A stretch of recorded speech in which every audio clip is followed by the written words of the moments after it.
ലൈഫിൽ എന്തെങ്കിലും പ്രശ്നങ്ങൾ വരുമ്പോൾ ഇതെന്താ എനിക്ക് മാത്രം എന്ന് നിങ്ങൾ ചോദിക്കുന്നുണ്ടെങ്കിൽ പ്ലീസ് സ്റ്റോപ്പ് ഇറ്റ്. എല്ലാ ദിവസവും ഒരേ കംപ്ലയിൻറ്റ്സ്, ഒരേ സങ്കടങ്ങൾ, ലൈഫ് അൺഫെയർ എന്ന് പറഞ്ഞിരുന്നാൽ ലൈഫ് അൺഫെയർ ആയി തന്നെ തുടരും. ഇത് ഭാഗ്യത്തിൻ്റെ പ്രശ്നമല്ല, ഇത് നിങ്ങളുടെ മൈൻഡ് സെറ്റിൻ്റെ പ്രശ്നമാണ്. ഇനി നിങ്ങൾക്കൊരു വിക്ടിം മൈൻഡ് സെറ്റ് ഉണ്ടെങ്കിൽ അത് പറയുന്നത് ലൈഫ് എനിക്കെതിരെയാണ് എന്നാണ്. പക്ഷേ ഒരു പ്ലെയർ മൈൻഡ് സെറ്റ് പറയുന്നത് ലൈഫ് എനിക്ക് വേണ്ടിയാണ് എന്നാണ്. നമ്മുടെയൊക്കെ ലൈഫിലെ ഓരോ പ്രശ്നങ്ങളും ഓരോ വേദനകളും നമ്മളെ തോൽപ്പിക്കാൻ വേണ്ടി വരുന്നതല്ല, അത് നമ്മുടെ ലൈഫിനെ ബിൽഡ് ചെയ്യാൻ വരുന്ന കാര്യങ്ങളാണ്. ഇനി നിങ്ങൾക്കൊരു വിക്ടിം മൈൻഡ് സെറ്റാണുള്ളതെങ്കിൽ 3 കാര്യങ്ങൾ ശ്രദ്ധിച്ചു കഴിഞ്ഞാൽ നിങ്ങൾക്കത് ചേഞ്ച് ചെയ്യാനായി സാധിക്കും. എനിക്ക് മാത്രം എന്താ ഇങ്ങനെ എന്നുള്ള തോട്ട് വരുമ്പോൾ നിങ്ങളുടനെ ആ ചിന്തയെ ബ്ലോക്ക് ചെയ്യുക. അതാണ് first catch.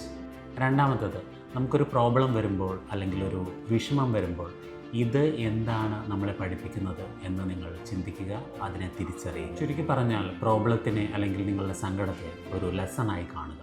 Third one, the 10 minutes rule.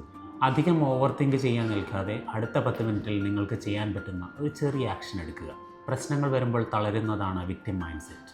എത്ര വേണമെങ്കിലും വന്നോട്ടെ, നോക്കാം എന്ന് പറയുന്നതാണ് പ്ലെയർ മൈൻഡ് സെറ്റ്. സോ ഇനി വൈ മീ അല്ല, ട്രൈ മീ, അതാണ് പ്ലെയർ മൈൻഡ് സെറ്റ്.